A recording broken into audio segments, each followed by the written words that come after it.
Tell us what the founding story is for Ripple. So the founding story of Ripple dates back to the day when the only cryptocurrency that exists was Bitcoin and a couple of clones that were essentially identical copies of Bitcoin. No significant changes to the architecture or the code.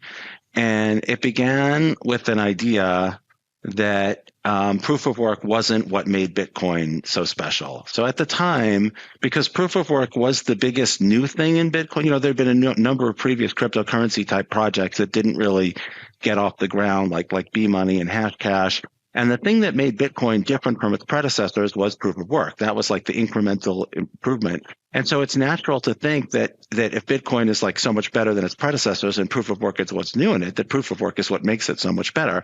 But what we started to realize, even back then, was that what made it so great was the fact that the ledger is public, that it's a distributed ledger, that everybody knows what the transaction rules are, that transactions are public. Essentially, the lack of administrative functions, that it was decentralization that made Bitcoin so great, and that essentially proof of work was just how Bitcoin solved the double spend problem. And the other thing that we started thinking about in the early days was that people were saying that Bitcoin would be great because everybody would just use Bitcoin for everything. But every payment system is great if everybody uses it for everything.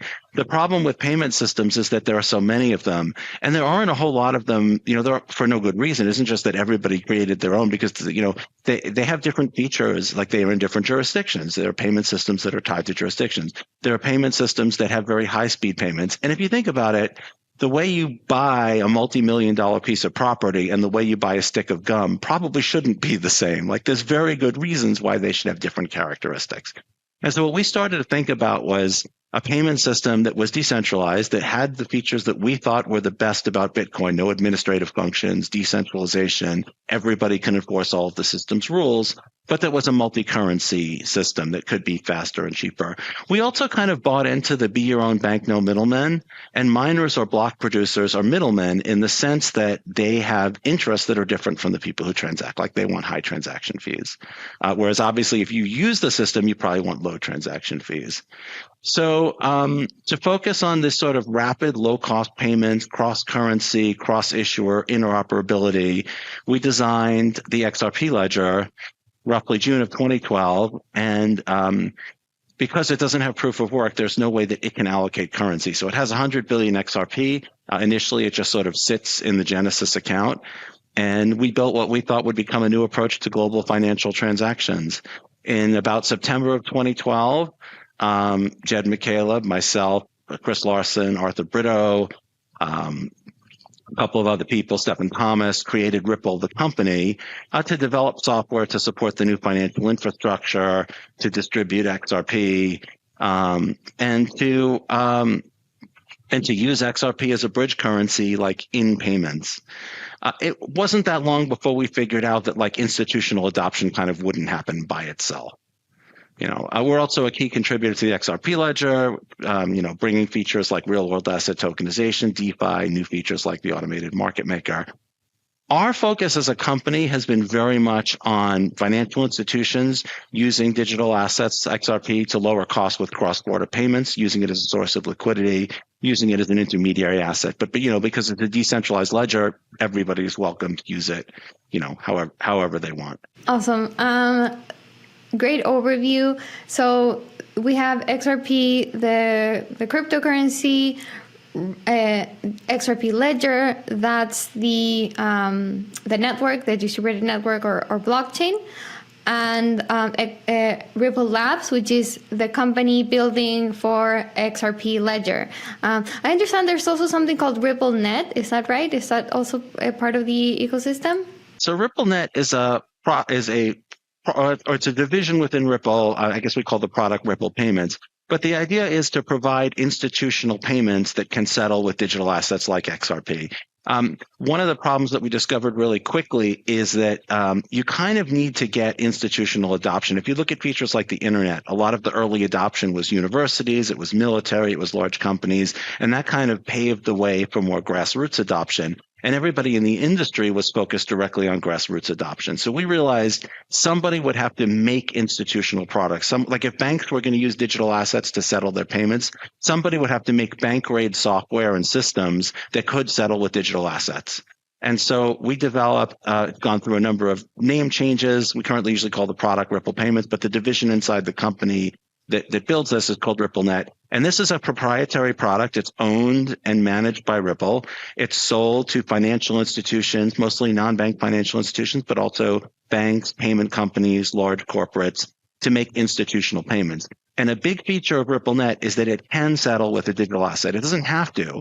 So you can use it for, any number of payments use cases. Many just don't fit a digital asset. For example, if it's domestic payments within divisions of the same company, it would be really weird. If one branch of a company owes another branch of a company in the U.S. dollars, it'd be weird to settle with XRP. But you can settle and also like in the early days, there were very few payments that could settle with XRP. There weren't a lot of corridors. There wasn't a lot of liquidity. That's increased significantly since then. So the idea is get institutions using a payment system that can settle with XRP. Then as the infrastructure, on-ramps, off-ramps, and liquidity is available, there's no obstacle to them using XRP to settle their payments. So that's RippleNet. You can kind of think of Ripple as having two halves, RippleNet, which is like enterprise software for institutional payments, and then RippleX, which is all the XRP ledger and DeFi stuff. Got it. And before we get into deeper into kind of the use case and activity side of things, you mentioned that the XRP ledger was its inception included 100 billion of XRP reserves. Can you talk about the XRP tokenomics a bit? Like how is XRP issued, and how does that help incentivize participation in the network? Like if I'd love to understand a bit better how the Ripple or XRP ledger, like the blockchain, actually works. So it has a very different incentive model from pretty much every other blockchain out there. I wouldn't necessarily argue it's better. I mean, I'd like to think it's better, but the argument is not necessarily that like everybody else did it wrong and we did it right, but that there's room in the marketplace for different approaches that have different strengths and weaknesses, and you should look at the strengths and weaknesses of different technologies to find the one that's the best fit. So the XRP Ledger's consensus model that we call proof of association is not competitive. People are not fighting for rewards. They're cooperating to verify transactions as quickly as possible. It's a cooperative process. It doesn't have any competitive mechanism. So it can't decide, if there's a reward to be given out, you want it. And if you get it, then however much reward you get, I can't get. So you and I are sort of fighting each other for the reward. The XRP Ledger does not have a sort of competitive consensus mechanism. It has a cooperative consensus mechanism where you and I are working together to settle transactions as quickly as possible. And the reason we do that is because we want the XRP Ledger to be fast and efficient and decentralized. Now, you couldn't expect people to, for example, mine Bitcoin for free, right? Like if I said, let's just not pay people for proof of work, people will just do proof of work because they want Bitcoin to work. That would never work because proof of work is, by definition, the whole concept is that it's expensive to provide. The proof of association is not expensive to provide. It's very cheap. And because it's not a competitive process, it's a very simple cooperative process. People just basically put transactions in order essentially by sorting them. Computers are very good at it. They can do it very quickly. Now, there's advantages and disadvantages of the XRP Ledger's sort of proof of association approach. One advantage is that it's fast and cheap. XRP Ledger transactions can clear in a few seconds. They cost a tiny fraction of a second. There has never been a significant change in ledger capacity, or there's never been a spike in fees because nobody benefits from that. Everybody just wants the transactions to clear as quickly as possible. Now, the disadvantage is nobody has a sort of nobody's paid to do the consensus process, but exchanges need to clear transactions. People who use the XRP Ledger, if you're a wallet provider, if you have any business that's connected with the blockchain in any way, you have an incentive to get that blockchain to work efficiently. And so that cooperation is what keeps the blockchain going. Because it's proof of association, what that means is that if participants are malicious and they're not helping the network come to consensus quickly, people will just ignore them. You can't force somebody else to listen to you. And if people are doing a good job of making the consensus process run smoothly and efficiently, they will stick around. So essentially, anybody who maliciously tries to interfere with the consensus process will eventually just get ignored. And then people who participate, cooperatively will stick. And the important thing is that that is not the XRP ledger's primary governance mechanisms. That's another sort of thing that we sort of figured out, which is the primary governance method for any blockchain is going to be the software that people run. So in other words, if you participate in the Bitcoin ecosystem, you run a piece of software that determines what transactions you will accept and which you won't. And nobody can ever make your software accept a transaction it won't accept. So like if I wanted to abuse the XRP ledger by, I don't know, creating XRP or stealing your XRP, nobody would let me do, literally nobody would let me do that. Like there is nobody who has a piece of software on the XRP ledger. I would, certainly, unless they deliberately wanted, if you want to make your software say nonsense, you can certainly make your own computer tell you nonsense. But the software just doesn't allow any sort of abuse. And so the only attack that's left is to sort of slow things down or confuse them. And if anybody did that, people would just stop listening to them. So again, the advantage is it's cheap, it's fast, it's efficient. People are only participating because they want it to be fast, cheap, and efficient. The disadvantage is you could imagine a scenario where there weren't enough people who were willing to run the consensus algorithm. Even though the cost is low, the cost is not zero. So you have a bit of a public good problem. It's like, it's just like if, you had a whole bunch of farmers that had access to some public land and everybody might want to graze on the land so much that they destroy it. Like if we could cooperate, to share that land, we would all benefit. And the factor that sort of helps is there's really no benefit to causing harm. If you cause harm in the ecosystem, you might slow the ledger down. You might even disable it for a short period of time, but you would very quickly just not get, people would just very quickly stop listening to you. So there's really no incentive to attack it. It seems to work quite well. I mean, it's been going on for more than a decade, and it's been clearing ledgers, every 5 to 7 seconds at virtually zero cost. That's super interesting. And what about if there's no incentive to participate and to clear transactions, other than you're a part of this ecosystem, you want it to work? What can prevent people from colluding to steal a bunch of XRP? There's no steal XRP message that you can send. Like there's nothing you can tell my software that will cause it to make your XRP somebody else's XRP. Like Bitcoin has the same thing. Like there's no way in Bitcoin to say, hey, those 10 Bitcoin that belong to Alice, just give them to Bob for no reason. Like you must provide a signed transaction to do that. The only problem that you can't fix that, so virtually every problem is simply solved by the fact that every node enforces every rule. The only problem you can't solve that way is the double spend problem, right? The only problem that you can't solve that way is if I have 10 Bitcoin or 10 XRP and I try to send those same 10 XRP to 2 different people. And the only thing you need to do to fix that is agree on a global order. Whichever transaction comes first is valid. Whichever one comes second is invalid. What the proof of association process does on the XRP ledger is it globally puts transactions in order. And it's very binary. It's either working or it's not. The only way that you could sort of attack the XRP ledger was to stop that global ordering from working. And that would just cause the whole network to halt. So really the only plausible attack on the XRP ledger is just to stop it. And there's really no incentive to launch an attack like that because it's very hard to imagine how you would turn that into revenue or how you would benefit from that. And again, as soon as somebody caused the XRP ledger to halt, people would just stop listening to them. So proof of association means I listen to you and I try to agree on a global ordering with you because I identify you by some sort of identity. And so if you're just acting like a jerk and breaking the system, I'll just stop listening to you. So the idea is good actors will accumulate, bad actors will sort of fall by the wayside. But that also means that it can't distribute the XRP by itself, right? So like many blockchains like Ethereum uses proof of stake to allocate the digital asset. Bitcoin uses it proof of work. So the XRP ledger doesn't have any competitive process to allocate XRP, which is another reason we had to form some company to do that. I guess like the one reason I'd imagine people would want to attack the system is if they were short XRP. Like you'd imagine XRP might fall in value if the network stops, and like that might be an incentive to want to attack it. Has the network ever been attacked? Not that way. There have been just sort of generic sort of like let's bomb the network with garbage kind of attacks. No one has ever tried an attack at that level of sophistication. You're right that is a risk. There are both theoretical and practical reasons why you probably shouldn't worry too much about that attack. So one theoretical reason is like, if people, to the extent to which people let you short XRP, they should be aware of this attack. And so you wouldn't let somebody short XRP to such a great extent that the attack will work, because the attack is an attack on essentially the person who lets them short XRP, right? That's the counterparty who loses money. The practical reason that doesn't work is that in order to launch the attack, you have to accumulate trust through proof of association. And if you think about how proof of association works, the only thing you're worried about is that attack.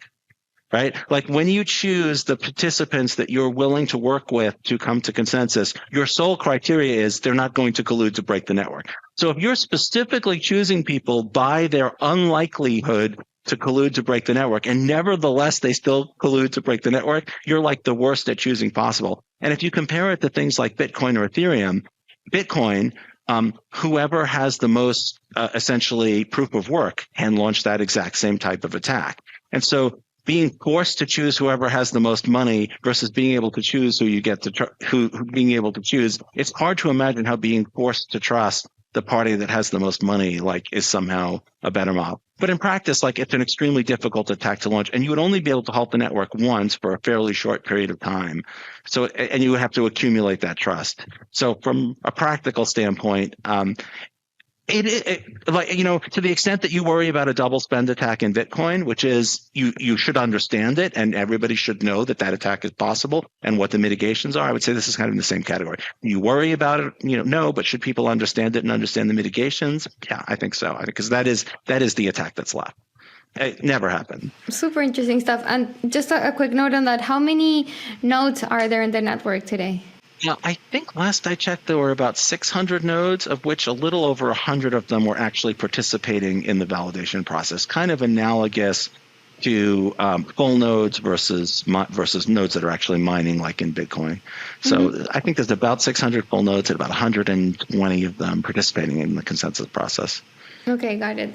Okay, and then going to the distribution of XRP, you mentioned there's Ripple company, which is tasked with distributing the cryptocurrency. So how does this process work? When the XRP ledger was first created, and if you created like a new version of the ledger, the same thing would happen. The software creates what we call the Genesis account, and it puts all the XRP in the Genesis account. So in 2012 or so, when the chain that survived was fired up, it created 100 billion XRP in the Genesis account. The original founders took some of that XRP per an agreement with the company, and they gifted about 80 billion of it to the company, to Ripple. What's also interesting is there were a lot of early participants who also took XRP from that Genesis account. So there actually have some people who have some XRP that's traceable to them basically taking it from the Genesis account the same way the founders did. So the roughly 80 billion XRP that Ripple got was gifted to Ripple by the original founders who took the XRP from the Genesis account. Sort of Ripple's original thinking was to try to distribute that XRP kind of as quickly as possible and sort of give it out to the world. We didn't really originally think that we would be holding on to a large amount of XRP for a long period of time, but it was kind of interesting what happened. As soon as somebody could turn around and sell XRP for money, but when there wasn't a market for XRP, it had near zero value, and this was true for a long time, a tiny, tiny fraction of a penny. There was no incentive for somebody to try to trick Ripple into giving them XRP or something. People would only take XRP if they had some use for it, if they wanted to experiment with the ledger. And so we did giveaways. We did a giveaway on the Bitcoin Talk forum and so on. And then as soon as XRP was something that you could turn around and sell for money, in an instant, then if we're giving away $10 worth of XRP, someone would be willing to spend up to $9.50 to game the giveaway. And it became impossible to give XRP away. And even when people participated in the giveaway, they would just turn around and sell it because if they wanted it, they would have bought it, right? If they wanted it at fair value, they would have bought it. And so if they didn't buy it, and it became an interesting challenge for us. And as a result, we still have a significant amount of XRP, close to half, more than half the XRP we started with. I think we still have about 45 billion. And it's not a bad problem to have. It's an interesting problem to have, but it's actually surprisingly challenging to use the asset in an effective way to encourage people to use the XRP ledger effectively. Everything we do becomes somewhat equivalent to selling it. So because it is, if you can trade $10 worth of XRP for $10 and $10 for $10 worth of XRP, you're sort of indifferent to those two things. You treat them as effectively having the same thing. And money is hard to it's hard to give away. It's an interesting situation that we're in. And so we've continued to build the payment system. And we're launching a stable coin because the XRP ledger doesn't have any high quality stable coins, and evidence seems to show that like stable coins are instrumental to DeFi, adding new features to the XRP ledger. And then we also have this big pile of XRP. Protocol 20 introduces Sorbonne, which is Stellar's cutting edge smart contracts platform. This creates new surface area for innovation and provides new opportunities for developers to build protocols and products that create access to everyday financial services. So it means a gradual increase in transaction capacity and a chance to fine-tune applications. And it's the most transformative upgrade to the Stellar network to date. Woohoo!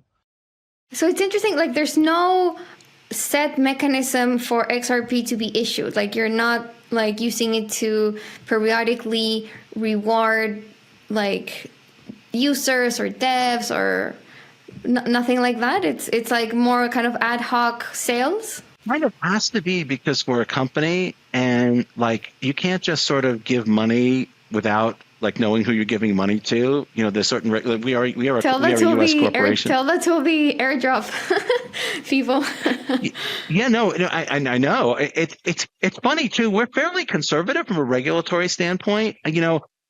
We stayed out of like the exchange business because like if you go to your account on an exchange and you go to withdraw Bitcoin, you just enter in an address that you want the Bitcoin sent to, and they don't know who you're sending that money to. Like we're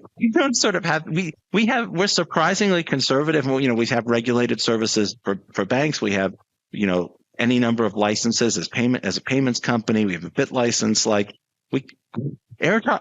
I know lots of companies like, you can just give airdrops. Yeah, we can't. So we do have an enormous number of programs to incentivize, developers. We do events. We build technology. We have like an XRPL grants program that we started in 2021. We committed $1 billion XRP to accelerate development. We hold events for developers like Apex coming up in Amsterdam. We hold hackathons. We built a learning portal. We have an accelerator program to help startups and young projects learn to develop. But giving it away kind of becomes very difficult. If I offer you $10 to do something, you'll do it even if it's not something that you want to do. But we want to find the people who want to do things. You know what I mean? Like paying people to do things they don't want to do. As soon as those incentives go away, they'll suffer something that isn't a good fit if you pay them to do it. So you have to be very careful. It's actually been surprisingly challenging. It turns out to be a much harder problem. Here I am 10 years later when I thought we would probably give away most, if not all, of our XRP in like 3 to 4 years, but it turns out it's actually hard. That's so funny to hear you say this, because it sounds pretty reasonable and obvious that you just you don't want to just give your crypto away to people who, because it like messes with the incentives, right? But I mean, it's effectively how much of crypto, or at least DeFi, is operating right now. Like most projects are using their tokens specifically to incentivize use, and they're hoping that once these people who are farming the token use their product, some of them will stick around. Kind of, it's a bit of like a marketing tactic to use the token. But it's interesting how you've basically, have ignored this game, I guess, or chosen a different path. We have directly. First of all, we don't have retail customers. We don't have retail products really. So, we're not an exchange. We're not a wallet operator. We're not a developer of retail products so much. So it really wouldn't make sense for us to do that directly. We don't have, we have customers, but that's on the payments institutional side. Now, we do have partnerships with companies that do use that as a customer acquisition mechanism, and that's perfectly fine as long as you're paying people and you have a reasonable expectation that they'll like what you pay them to get them in the door, right? But if they don't like what they see and they're only there because you pay them, then obviously the business is going to collapse as soon as the incentives up. You have to be careful to make sure that you actually have something. And you don't always know for sure. NFTs were really big for a while, and there were many use cases that during the hype cycle looked really, really exciting. And now some assets like, the carbon markets and certain collectibles, assets that are connected to games that allow you to do things, assets connected to real world, events. Those kinds of things look like, sometimes you don't know in the short term what's going to work and what's not. We do definitely, we do grants. And some of those companies use those grants for customer acquisition, and that's perfectly legitimate. But again, you just have to be careful to make sure that you aren't just getting people in, you aren't just paying people to come in the door, and then as soon as the incentives stop, they'll go away. You just have to vet them carefully. We as a company, Ripple, don't just try to spread, a token everywhere in the hopes that some of it will land with people who will do something constructive with it. Super interesting. Going back to RippleNet and payments and how Ripple is being used today.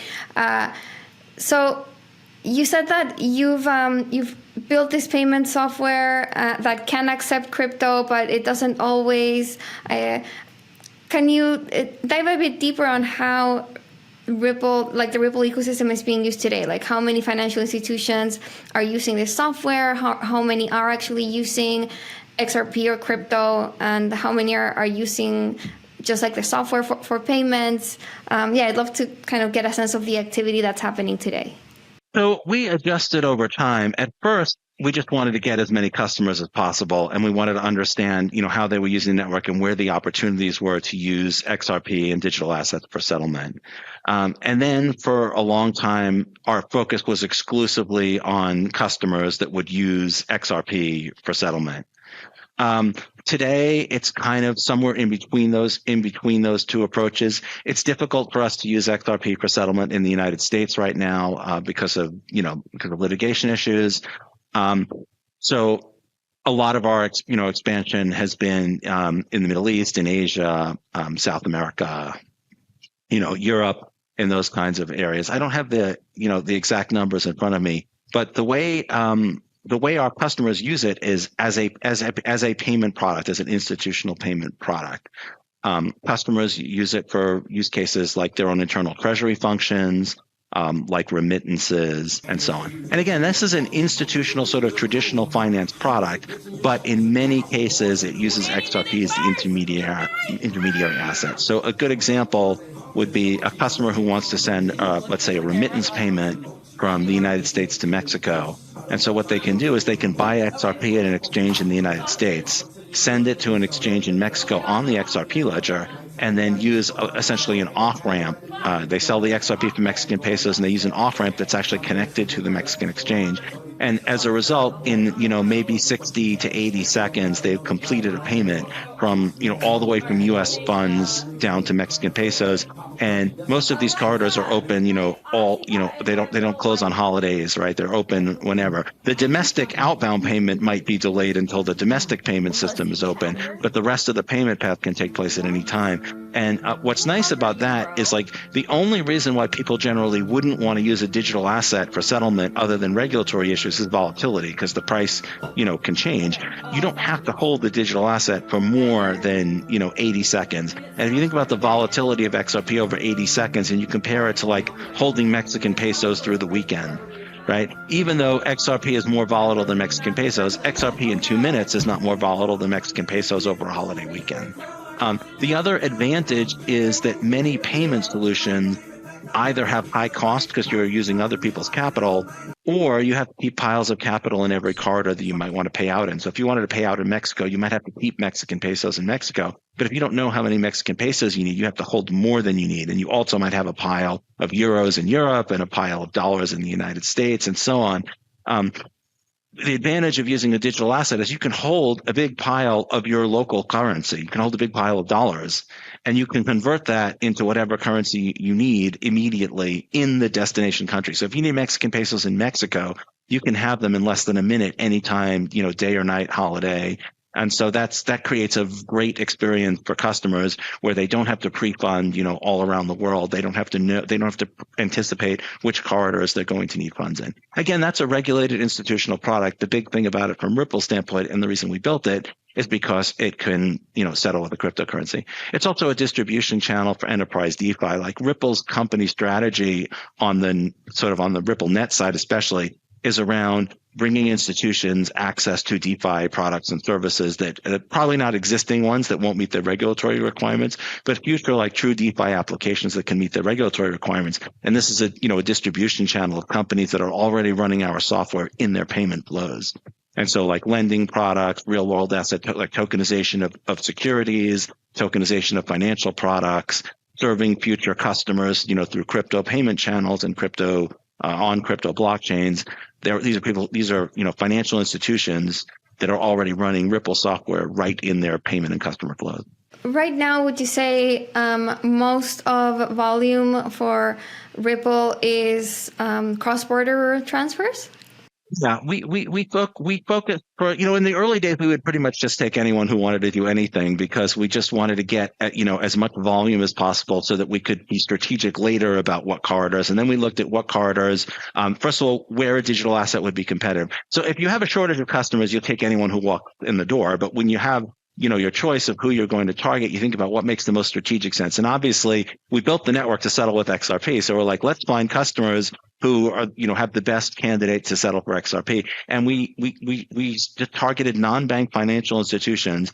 Banks, obviously, getting a big bank is a huge score, but they're very slow movers and they have the least appetite for risk. And most importantly, they're the least agile. So what's going to happen is, like, even if we gave them a product or service that could provide benefits to their customers, they generally won't provide those benefits to their customers. There's a variety of reasons why they won't do that. One of them is that, like, then they're sort of dependent on us. And if our service stops, they have to tell their customers that they're going to get worse service. No bank wants to take that risk.